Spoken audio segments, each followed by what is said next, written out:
Hello friends, मैं study 91 channel से नितिन गुप्ता आप सबका बहुत बहुत स्वागत करता हूं। दोस्तों, आज हम कवर करने जा रहे हैं गंगा नदी तंत्र के बारे में।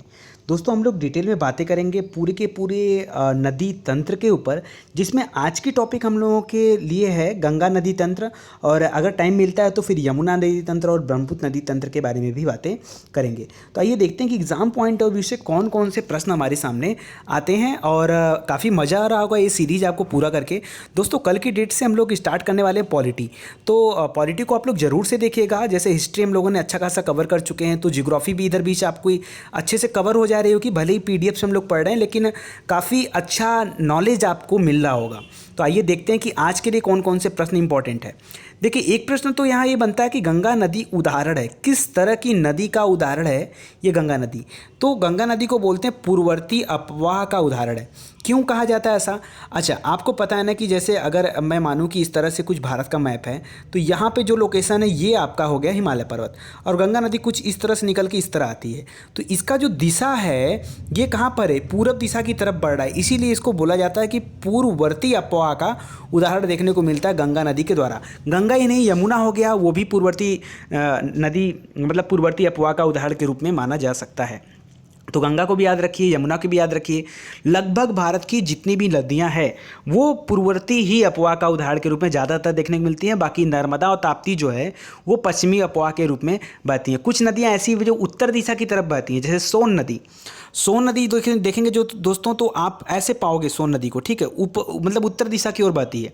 कुछ टाइम बाद जाके फिर मिल जाती है गंगा नदी में, ठीक है, तो उसको याद रखिएगा। इसके अलावा कह रहा है कि बांग्लादेश में गंगा नदी को पुकारा जाता है किस नाम से? बांग्लादेश के अंदर गंगा को किस नाम से बुलाते हैं? तो याद रखिए, गंगा को बांग्लादेश में बोलते हैं पद्मा। किसके नाम से? पद्मा। जब तक गंगा हमारे यहाँ रहती है तब तक वो क्या कहलाती है? गंगा नदी। इसके बाद हो जाती है पद्मा। अगला क्वेश्चन है, सुंदरवन डेल्टा का निर्माण करने वाली नदियाँ कौन सी हैं? सुंदरवन डेल्टा विश्व का सबसे बड़ा नदी डेल्टा है। विश्व का सबसे बड़ा नदी डेल्टा कौन सा है? सुंदरवन डेल्टा। और यह बनता है गंगा और ब्रह्मपुत्र के मिलने से, ठीक है। मिलता क्या है? गंगा ब्रह्मपुत्र, एक तरफ से गंगा आ रही है, दूसरी तरफ से ब्रह्मपुत्र, और बीच में इस डेल्टा का निर्माण होता है सुंदरवन डेल्टा। यहाँ पर सुंदरी के वृक्ष बहुत ज़्यादा पाए जाते हैं, इसी वजह से इस वन का नाम भी क्या पड़ा हुआ है? सुंदरवन डेल्टा। और साथ ही साथ दोस्तों आप याद रखिए कि ये इसका लोकेशन जो है वो है पश्चिम बंगाल।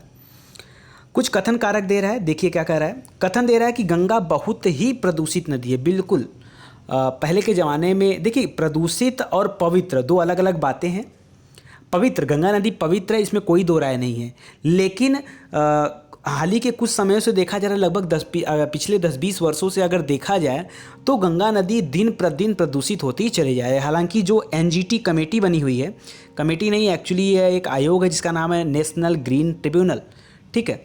तो ये आयोग जो है बार बार गुजारिश करता रहता है, केंद्र सरकार को फटकार भी लगाता रहता है कि आप लोग जो है नदी के ऊपर ध्यान नहीं दे रहे हैं। गंगा नदी दिन प्रतिदिन प्रदूषित होती चली जा रही है, लेकिन उसके बावजूद केंद्र सरकार के ऊपर कोई भी जू तक नहीं रेंग रहा है, ठीक है। जिस तरह से सफाई होनी चाहिए वो सफाई नहीं हो रही। काफ़ी बार मैं भी पढ़ता हूँ, 2-2 हज़ार करोड़ 4-4 हज़ार करोड़ का बजट पेश होता है कि गंगा नदी की सफाई होगी, और सफाई के नाम पर सारा पैसा जो है लोग घोट जाते हैं। कुछ भी नहीं होता सफाई के नाम पर। कभी एक दिन साफ कर दिया तो कर दिया, इसके बाद तो कभी देखने को नहीं मिलती। उसी नदी में अगल बगल के जो है सीवर हैं, अगल बगल के जो शहर हैं, सीवर प्लांट खुले हुए वहाँ जा रहे हैं। किसी को भी गरज नहीं है कि आखिर नदी को प्रदूषित होने से कैसे बचाया जाए। अरे यार, बचाने के लिए क्या सिंपल सा तरीका है। मान लो ये गंगा नदी जा रही है, सिंपल देखो, हम लोग टॉपिक से बाहर नहीं जा रहे हैं। जैसे ये गंगा नदी मान लीजिए यहाँ प्रवाहित हो रही है, मान लीजिए यहाँ पे इलाहाबाद है। अभी इलाहाबाद सीवर का पानी तो यहाँ पे जाएगा ही जाएगा, तो आप यहाँ पे सीवर प्लांट लगाओ ना। हर शहर में उसकी जनसंख्या के अनुसार सीवर प्लांट लगाइए, 4, 6, 10 सीवर प्लांट हर जगह लगाइए। जैसे कानपुर हो गया, वहाँ पर लगाइए, हरिद्वार, ऋषिकेश, कानपुर, ठीक है। आगे आओगे तो आपका इलाहाबाद हो गया, बनारस हो गया, आप लगाओ सीवर प्लांट लगाओ, ताकि यहाँ से पानी फिल्टर होकर आगे जाए, गंगा नदी में जाए। जाएगा तो ही जाएगा, नदी में ही जाएगा, जाएगा तो नदी में ही जाएगा, बंद तो हो नहीं सकता है। कानपुर के आसपास की जो फैक्ट्रियाँ हैं वो अपना पानी ऐसे ही बहा देती हैं, कोई रोक टोक ही नहीं है, कोई रोक टोक ही नहीं। गंगा नदी की हालत आप कानपुर में जाके देखिए, आपको समझ में आएगी कि कितना बुरा हालत है वहाँ पे। आप इलाहाबाद में आके देख लो, आप बनारस में आके देख लो कि कितना जो है बुरा हालत उसका चल रहा है। फिलहाल जो भी हो, यहाँ बात कर रहा है कि गंगा बहुत ही प्रदूषित नदी है। कारण दे रहा है कि जो नदी जितना पवित्र होती है उतना ही अधिक दूषित होती है। यार ये कोई फालतू का कारण है, ठीक है। तो ये पहला ऑप्शन सही है, दूसरा जो है वो गलत है। गंगा की जलोढ़ मृदा की गहराई भूमि सतह के नीचे कितनी है? तो याद रखिए गंगा के नीचे जो जलोढ़ मृदा की गहराई है वो लगभग तो 6000 मीटर तक है। कितना? 6000 मीटर तक। मतलब कि गंगा के आसपास के क्षेत्र इसी वजह से ज़्यादा उपजाऊ होते हैं। ठीक है। सत्य कथन है देवप्रयाग अलकनंदा एवं भागीरथी के संगम पर स्थित है। बिल्कुल सही है दोस्तों। अभी मैं आपको क्या करता हूँ ना कि एक्चुअली मैं गंगा नदी तंत्र आपको पढ़ाया हूँ, तो जिन लोगों ने पढ़ा होगा उनको समझ में आया होगा। जिन लोगों ने नहीं पढ़ा होगा मैं चाहूँगा कि आप ब्रह्मास्त्र सीरीज में चले जाओ, वहाँ पे नदी तंत्र का वीडियो देख लो, या तो फिर ज्योग्राफी की सीरीज होगी वहाँ पर नदी तंत्र वाला वीडियो खोल कर देख लो। वहाँ पर गंगा नदी के बारे में डिटेल से बताया हूँ विथ मैपिंग। ठीक है, तो एक बार वहाँ से देख सकते हो। फिलहाल फिर से यहाँ पर मैं बताता हूँ। अलकनंदा नदी और भागीरथी नदी, इन दोनों के संगम पर स्थित कौन है? इन दोनों के संगम पर स्थित है देवप्रयाग। तो कैसे याद रखोगे इस बात को, कैसे याद रखा जाए? तो याद रखो आप भागीरथी गंगा को बोला जाता है ना, तो देवी देवता के रूप में, तो याद रखो भागीरथी देवी देवता, इसलिए देवप्रयाग। ऐसे करके याद करो, खाली थोड़ा सा चीज़ आप याद रखो। इसके बाद रुद्रप्रयाग है दोस्तों अलकनंदा एवं मंदाकिनी पर। अलकनंदा हर जगह कॉमन है, अलकनंदा कॉमन है। अलकनंदा और मंदाकिनी के संगम पर रुद्रप्रयाग है। तो मंदाकिनी मतलब ब्रह्मांड की बात कर रहा है, ब्रह्मांड मतलब शिव की बात कर रहा है, शिव मतलब रुद्र हो गया। तो अलकनंदा एवं मंदाकिनी के संगम पर कौन है? रुद्रप्रयाग। ठीक है।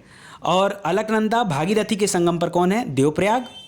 और अलकनंदा याद रखिए, अलकनंदा नदी बद्रीनाथ के बिल्कुल पास से बहती है। अलकनंदा नदी जो है वो किसके पास से बहती है? बद्रीनाथ धाम का नाम सुना है ना, उसके बिल्कुल पास से बहती है। तो ये कुछ सत्य कथन है, इसको याद रखिए। कभी एग्जाम में ऐसे देके पूछ देता है आपसे कि बताइए अलकनंदा एवं भागीरथी के संगम पर कौन सा प्रयाग है? ऑप्शन दे देगा देवप्रयाग, रुद्रप्रयाग, इस तरह से अलग अलग ऑप्शन, कर्णप्रयाग, अलग अलग ऑप्शन दे देगा। तो वहाँ आपको चूज करना रहेगा। तो अगर आप पढ़े हो तो बता दोगे। आगे देखिए कुछ प्रश्न दे रहा है, कह रहा है सुमेलित हैं, बता रहा है रुद्रप्रयाग। अभी हमने पीछे बताया आपको, रुद्र मतलब भगवान शिव, शिव मतलब अलकनंदा और मंदाकिनी दोनों। अलकनंदा तो कॉमन है, मैंने बोला आपसे, अलकनंदा और मंदाकिनी दोनों के संगम पर कौन है? तो रुद्रप्रयाग। अब यहाँ दे रहा है नंदप्रयाग। नंद, पहले देव वाला देख लीजिए। देव में हमने बताया था भागीरथी और अलकनंदा, तो ये हो गया देवप्रयाग, ये तो याद ही हो गया 2। अब बचा नंदप्रयाग। तो अलकनंदा याद रखिए, अलकनंदा कॉमन है। अलकनंदा और मंदाकिनी के किनारे पर ही दोस्तों नंदप्रयाग भी है। रुद्रप्रयाग, नंदप्रयाग। ठीक है। नंद मतलब नंदी, नंदी मतलब रुद्र के साथ, मतलब भगवान शिव के साथ, मतलब दोनों जो हो गया सेम सेम हो गया। कर्णप्रयाग जो है दोस्तों ये अलकनंदा और पिंडार नदी, ये पिंडर नहीं है दोस्तों, कौन सी नदी है? पिंडार नदी, पिंडार नदी। ठीक है। तो अलकनंदा और पिंडार नदी के तट पर कौन हो गया? कर्ण हो गया। तो पिंडारी याद है ना, पिंडारी, पिंडारी से याद कर लो। पिंडारी बहुत बलशाली होते हैं। ठीक है। होते क्या है? होते थे। ठीक है। पिंडारियों के ऊपर एक मूवी भी आई थी, वीर, सलमान खान की मूवी थी, देखा होगा आप लोगों ने। तो वही पिंडारियों की बात कर रहा था, बहुत वीर थे। तो कर्ण को भी याद रखिए, कर्ण भी अपने आप में बहुत वीर था। तो कर्णप्रयाग, तो याद रखिए अलकनंदा और पिंडार। ओके। अलकनंदा तथा भागीरथी के संगम कहाँ पर है? तो देवप्रयाग। अब तो आप एक कॉमन सेट मैंने बना दिया है, तो आप समझ ले जाओगे। ठीक है।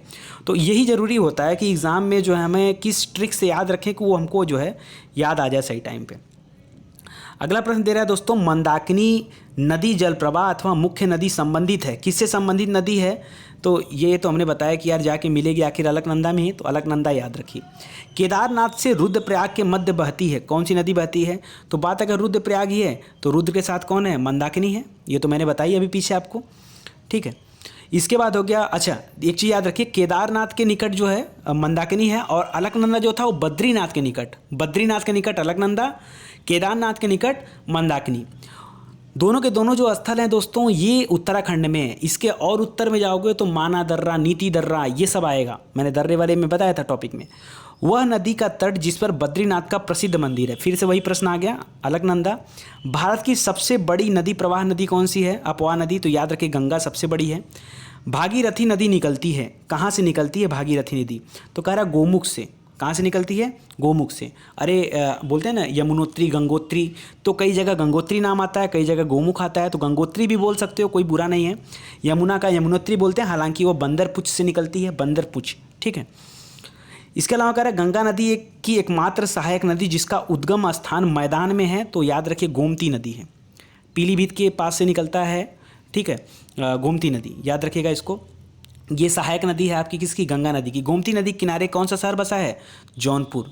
कौन शहर है? जौनपुर। जौनपुर को सिराजे हिंद भी कहा जाता है। किसने बसाया था? किसके नाम पर? जौना खां के नाम पर बसाया था, बनाया गया था, इसको बसाया गया था। और बनवाया किसने था? तो फिरोज शाह तुगलक ने। आगे देखिए, कथन और कारक दे रहा है। दिल्ली और आगरा के मध्य वर्ष के अधिकांश समय में यमुना नदी मृत हो जाती है। वर्ष, एक मिनट फिर से पढ़िए, दिल्ली और आगरा के मध्य में, इस स्पेशली एक लोकेशन दे रहा है इसका कि दिल्ली और आगरा के ही बीच में मध्य वर्ष के अधिकांश समय में यमुना नदी मृत हो जाती है। यमुना असतत वाहिनी नदी है। असतत वाहिनी क्यों बोल रहे भैया? जब यमुना जो है यमुनोत्री से निकलती है, मतलब वहाँ तो ग्लेशियर है, तो सतत वाहिनी होगी। हिमालय पर्वत से जितनी भी नदियाँ निकली हैं वो मैक्सिमम क्या है? सतत वाहिनी है, असतत वाहिनी नहीं है। तो मतलब आर जो है गलत हो जाएगा और ए जो है बिल्कुल सही है, क्योंकि दिल्ली से आगरा के मध्य में उसकी गहराई थोड़ी सी कम है और वर्ष के मध्य में के समय में अधिकांश टाइम क्या होती है? ये मृत हो जाती है, मतलब इसके पानी बिल्कुल ना के बराबर रह जाता है। अब देखो, सूख तो जाएगी नहीं, मृत का मतलब एकदम मरने से मत लगा लेना, एकदम तो सूख जाएगी, एकदम तो कोई नदी नहीं सूखती यार, पूरा सूख जाएगा, कुछ बच भी नहीं करेगा, कुछ ना कुछ तो होगा ना, थोड़ा बहुत जल, तो एकदम मृत मत समझ लेना उसको, मतलब कि एज कंपेरिजन टू बहुत कम हो जाता है, ये ध्यान देना आप। बेतवा, चंबल, केन, रामगंगा नदियों में से यमुना की सहायक नदी नहीं है। कौन सी नदी यमुना की सहायक नदी नहीं है? तो याद रखिए, रामगंगा नदी जो है वो यमुना की सहायक नदी नहीं है। ये जो है बाकी हो गया बेतवा। बेतवा को बेतवा को जो है मध्य प्रदेश की गंगा कहते हैं, याद रखिएगा बेतवा। चंबल नदी के बारे में सुना होगा, केन नदी के बारे में सुना होगा। ये सब आके मिलती हैं किसमें? यमुना नदी में आके मिलती है। रामगंगा आके यमुना में नहीं मिलती, ये जाके गंगा में मिलती है। यमुना नदी का उद्गम स्थान कहाँ पे? अभी मैंने आपको पीछे ही बताया कि वैसे तो यमुनोत्री बोला जाता है शॉर्टकट में, लेकिन जो सही उत्तर है वो क्या है? बंदरपुंछ चोटी, बंदरपुंछ, ठीक है। बेतवा नदी मिलती है आके कहाँ मिलती है? तो यमुना से मिलती है, बेतवा, चंबल, ठीक है। इसके अलावा आपका एक शारदा नदी करके आती है, शारदा 2 है, उसको लेके चलना, ठीक है, अलग अलग है, तो उसको देख लेना आप। गंगा की वह सहायक नदी जो उत्तर वाहिनी है, उत्तर वाहिनी, अभी मैंने कुछ टाइम पहले बताया था कि उत्तर दिशा की ओर बहती है, सोन नदी पटना के निकट जाके मिलती है। पटना मतलब पाटलिपुत्र, पटना जिसको पाटलिपुत्र बोला जाता था, उसके निकट जाके सोन नदी जाके गंगा में मिल जाती है। कह रहा है कि कौन सी नदी बाएं से नहीं मिलती है? चेक कर लो ना, ऐसे नदी को बहा लो, ये गंगा जा रही है, ठीक है, ऐसे आ रही है, तो बायां इसका कौन होगा? ये साइड बायां होगा और नीचे वाला साइड दायां होगा। तो जो सोन नदी ये दाहिने से जाके मिलती है, बाएं से थोड़े मिलेगी। तो यहाँ पूछ क्या रहा है कि कौन सी नदी बाएं से नहीं मिलती? सोन नदी बाएं से नहीं मिलती है। जमुना भी बाएं से नहीं मिलती, दाहिने से मिलती, सॉरी, जमुना जो है बाएं से दाहिने से मिलती है, ठीक है। इलाहाबाद में अब ऐसे गंगा आ रही है, जमुना इधर से आ गई, तो ये हो गया ना, दाहिने से मिल रही है, बाएं से थोड़े मिलती है। तो वो तो फिलहाल आपके ऑप्शन के ऊपर डिपेंड करता है। अगला है, यमुना और सोन के मध्य जल द्विभाजक का कार्य करने वाली श्रेणी कौन सी? यमुना और सोन के मध्य। अब देखिए क्या है ना कि यमुना इधर से बहती चली आ रही है, उसको रास्ते में चंबल वगैरह मिल गई, इधर से बेतवा, केन, चंबल ये सब मिल गई। तो अभी आगे आता है ना, तो सोन नदी यहाँ पे देखिए क्या है, एक चोटी है, चोटी, उस चोटी की साइड सोन नदी बहते हुए जा रहा है, इसी चोटी से ऐसे। तो ये यमुना में ना मिलकर सीधे क्या हो जाता है, इसके पहले ये मुड़ करके इलाहाबाद में आके यमुना गंगा को मिल जाती है, और ये आगे जब गंगा जाती है तो बनास वनास ढाकने के बाद और आगे जाएगी तो फिर इसकी मुलाकात कहाँ हो जाती है? यहाँ पे आके सोन नदी से होती है। तो उत्तरवर्ती नदी तो है सोन, लेकिन उत्तरवर्ती जाते जाते यमुना में ना मिल करके कट जाती है, सीधे पटना के पास जाके मिलेगी किससे? गंगा नदी से। और किस वजह से होती है? तो याद रखिए, कैमूर श्रेणी यहीं से गुजरा हुआ है, कैमूर श्रृंखला, पर्वत श्रृंखला है कैमूर का। एक्चुअली जो विंध्याचल पर्वत श्रृंखला है ना, वो काफ़ी बड़ा है, उसी का एक हिस्सा है कैमूर श्रेणी, उसी का हिस्सा है कौन सा? कैमूर श्रेणी। तो इसको भी ध्यान दीजिएगा आप लोग। अगला है दोस्तों, ब्रह्मपुत्र नदी तंत्र के बारे में देखते हैं कुछ प्रश्न की कैसे कैसे प्रश्न यहाँ पे बनते हैं। ब्रह्मपुत्र नदी तंत्र के लिए, तिब्बत में उत्पत्ति पाने वाली ब्रह्मपुत्र नदी, इरावदी नदी, मेकांग नदी अपने ऊपरी पाटों में संकीर्ण और समानांतर पर्वत श्रेणियों से होकर प्रवाहित होती हैं। इन नदियों में ब्रह्मपुत्र भारत में प्रविष्ट होने से ठीक पहले अपने प्रवाह में एक यू टर्न लेती है। नदियां जब यू टर्न लेती हैं तो याद रखो अपना वो गति बनाना चाह रही, जब उसका पानी एकदम धीमे होता है ना, तब नदियां यू टर्न बनाती हैं ताकि उसमें फिर से वेग आ जाए। दोस्तों, मैंने ज्योग्राफी में इस टॉपिक को बहुत अच्छे से कवर किया हूँ। ज्योग्राफी में मैंने ज़्यादा वीडियो नहीं बनाया, जो भी 20, 25, 30 वीडियो बनाया, अगर उनको भी आप देख लोगे ना तो ज्योग्राफी का एक बेस आपको मिल जाएगा कि यार क्या है ये। तो अगर आपने ज्योग्राफी नहीं देखा तो मैं कहूँगा दोस्तों प्लीज़ जाके आप ज्योग्राफी भी देखो। अभी तो आपने हिस्ट्री देखा, एक बार आप ज्योग्राफी भी देखो, फिर आपको समझ में आएगा कि बिल्कुल उसमें एक टॉपिक मैंने पढ़ाया है, महाद्वीपीय विस्थापन का सिद्धांत। ये एक ऐसी टॉपिक है जो कभी जीवन में आपको किताब से समझ में नहीं आ सकती। बहुत कम लोग होंगे जिनको इस टॉपिक के बारे में अच्छे से पता होगा, लेकिन एक बार भी अगर आप वीडियो देख लोगे थोड़ा सा इरिटेटिंग लगेगा, क्योंकि वो बिल्कुल शुरुआत का वीडियो था मेरा, और उसमें जो मेरा बोलने का टंग है थोड़ा सा डिफरेंट है, इस वजह से थोड़ा सा इरिटेटिंग लग सकता है, लेकिन मटेरियल ज़बरदस्त है, कंटेंट बहुत अच्छे हैं, एक बार उसको आप देखिएगा। तो वहाँ मैंने आपको सिखाया हूँ कि कब नदियाँ यूटर्न लेती हैं। तो याद रखो, जो ये यूटर्न बनता है उसी को यहाँ पे क्या बोला जाता है, भूवैज्ञानिक तरुण हिमालय के अच्छ संघी नमन के कारण। किस वजह से बनता है ये सब छोड़िए यार, ये सब इस लैंग्वेज में हमको एग्जाम में देता भी नहीं। याद रखिए, नदियाँ अपना वेग बनाने के लिए यूटर्न बनाती हैं, ठीक है। आगे बोला, भारत में यरलुंग जंगबो नदी को जाना जाता है, किस नाम से जाना जाता है, तो इसको ब्रह्मपुत्र नदी के नाम से जाना जाता है, ठीक है। इसका पुराना मतलब कि बाहर आप तिब्बत साइड जाओगे तो वहाँ पे इसका नाम क्या है, तिब्बत या चाइना में इसको बोलते हैं यरलुंग जंगबो। क्या बोलते हैं, यरलुंग जंगबो नदी।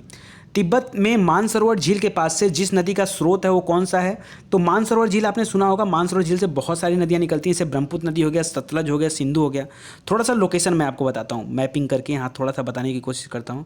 ये अगर भारत का कुछ इस तरह से हम एक आकार ले लें ऐसे करके, ठीक है, ऐसे करके, तो याद रखो कुछ यहाँ पे है, ये आपका लोकेशन, ये इधर नेपाल पड़ जाता है, ये आपका लोकेशन पूरा है तिब्बत का, ठीक है। ये पूरा तिब्बत का एरिया है। हालांकि तिब्बत अब कोई स्वतंत्र देश के रूप में नहीं रहा, उस पर चाइना का कंट्रोल हो गया पूरी तरीके से। तो यहाँ पे जो है ये मानसरोवर झील है, और सिंधु नदी देखो ऐसे निकलती है, ऐसे ऐसे करते ये चली जाती है पाकिस्तान। सतलज ऐसे ऐसे करके आती है, और ब्रह्मपुत्र इधर चली आती है, देख रहे हो। तो भारत के दोनों साइड से घेराव बन गया है नदियों के माध्यम से, आप देख सकते हैं। ये देखो जा रहा है सिंधु नदी, और ये जा रहा है ब्रह्मपुत्र नदी, ठीक है। ये जाके एंट्री करेगा सीधे अरुणाचल के पास से। तो याद रखिए, ब्रह्मपुत्र, सतलज, सिंधु, इनका जो है स्रोत कहाँ पे है, तो ये मानसरोवर झील ही है। अरुणाचल से होकर बहने वाली नदी कौन सी है, तो इससे होकर बहने वाली नदी लोहित नदी और सुबनसिरी नदी। लोहित नदी और सुबनसिरी नदी दोस्तों, अभी हाल ही में पिछले साल आई थिंक 26 या 28 मई को एक पुल बना है, जो कि सबसे लंबा पुल था, आपको पता होगा, जिसका नाम था, याद नहीं आ रहा है क्या नाम था उसका, एक सेकेंड, मैंने वीडियो भी बनाया था उस पर, बिल्कुल मेरा शुरुआत का लेक्चर था। तो शुरू में मैंने जो वीडियो बनाया था वो करंट अफेयर्स में वीडियो बनाता था, 3 4 6 वीडियो बना के, फिर उसके बाद मैंने सब्जेक्टिव पढ़ाना शुरू कर दिया। उस पुल का नाम क्या था, ढोला सादिया ब्रिज। क्या नाम था, ढोला सादिया ब्रिज, यही नाम है ना, ढोला सादिया, हाँ, ढोला सादिया ब्रिज। नरेंद्र मोदी ने इसका उद्घाटन भी किया था, ढोला सादिया ब्रिज का। तो याद रखिएगा, ढोला सादिया ब्रिज किस नदी पर बना हुआ, तो ये ब्रह्मपुत्र की सहायक नदी है, लोहित नदी। इस लोहित नदी पर ही बना हुआ है। और लोहित नदी को दोस्तों खूनी नदी भी कहते हैं, खूनी नदी, क्योंकि इसका पानी ना लाल है, बहुत कम ऐसा देखने को मिलता है। जैसे जमुना जी का पानी आपको काला देखने को मिलता है, ठीक है, आप देखेंगे तो आपको लगेगा गंगा जमुना का पानी बिल्कुल अलग अलग लगता है। आप कभी संगम पे आइए, देखिए। उसी तरह से लोहित नदी जो है वो पूरी तरीके से लाल दिखती है। और इसके अलावा सुबनसिरी नदी, ये जो है 2 नदियाँ ये अरुणाचल प्रदेश से होकर बहती हैं। मानस नदी सहायक नदी है किसकी, तो वो भी जो है ब्रह्मपुत्र की ही सहायक नदी है, मानस नदी। ब्रह्मपुत्र नदी तिब्बत में जानी जाती है सांगपो नाम से। ऊपर हमने जो बताया, एक चाइना के नाम से यारलुंग जांगबो, क्या नाम था, यारलुंग जांगबो, तो वो भी नाम याद रखिए, सांगपो भी नाम याद रखिए। ये सब जो है ब्रह्मपुत्र नदी का ही नाम है। ब्रह्मपुत्र नदी का बहाव क्षेत्र है, तो याद रखो तिब्बत, भारत, बांग्लादेश। तिब्बत से डायरेक्ट बांग्लादेश नहीं आ जाएगा, भारत तो आना ही पड़ेगा ना। तो तिब्बत, भारत और बांग्लादेश तीनों जगह जो है बहती हुई जाके बंगाल की खाड़ी में गिर जाती है।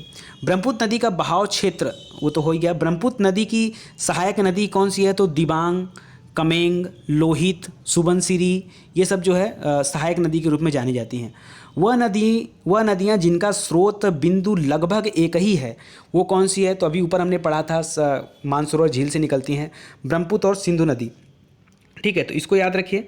और एक टॉपिक और कवर कर सकते हैं क्या हम लोग, देख लेते हैं कितना है इस टॉपिक में, थोड़ा सा ज़्यादा है, तो क्यों ना दोस्तों अगले वीडियो में हम लोग बात करें इसके बारे में, क्योंकि फिर दक्षिण भारतीय नदियों के बारे में आपको वहीं पे बता दूंगा, और अन्य नदियां हैं उसके बारे में भी मैं आपको बता दूंगा, ठीक है। तो ये 2 टॉपिक हम लोग एक में कवर कर लेंगे। तो उम्मीद करता हूं दोस्तों आपको वीडियो अच्छा लगा होगा, और जल्दी ही ये सीरीज़ हम लोग जो है कंप्लीट कर लेंगे। दोस्तों अगर आपके वीडियो पर ऐड आता है तो प्लीज़ उस ऐड को पूरा देखा करिए, ऐड को स्किप मत किया करिए, आपसे बहुत बहुत गुजारिश है। प्लीज़ सिर्फ एक बात याद रखिए। और अभी मैंने पिछले 1-2 दिन में एक वीडियो अपलोड किया है, स्पेशल वीडियो, तो उसको देख लीजिए। अगर आपको लगता है कि नहीं सर की हेल्प करनी चाहिए, तो प्लीज़ यार हेल्प ज़रूर करिए, ठीक है। ये मौका आपको बार बार नहीं मिलेगा। और मैंने आपसे कहा था ना कि बहुत सारे लोग देखते हैं, लेकिन कितने लोगों के ऊपर एप्लीकेबल होता है वो देखना होता है। तो अगर आप हेल्प करोगे तो बहुत अच्छा लगेगा। वैसे आपके कमेंट मिलते रहते हैं मुझे, आप सबका बहुत प्यार मिलता रहता है। तो इसके साथ साथ ज़रूरी है कि थोड़ी सी आप मदद भी करो। अगर ज़रूरत ना होता तो शायद मैं आपसे नहीं कहता। और मेरा कई लोग फ़ोन करके पूछे कि सर अगर आपको फ़ीस लेना चाहते हो, या ऐसा करना चाहते हो, वैसा करना चाहते हो, तो ऐसी कोई बात नहीं है। मुझे आपसे कोई फ़ीस नहीं चाहिए। प्लीज़ दोस्तों, आपसे हाथ जोड़कर कह रहा हूँ कि इस चीज़ को फ़ीस के रूप में मत मानिएगा, ठीक है। ये एक हेल्प है, आप मेरे छोटे भाई बहन हो। अगर आप लोग थोड़ा सा हेल्प करोगे तो मुझे बहुत अच्छा लगेगा, ठीक है। Thank you so much.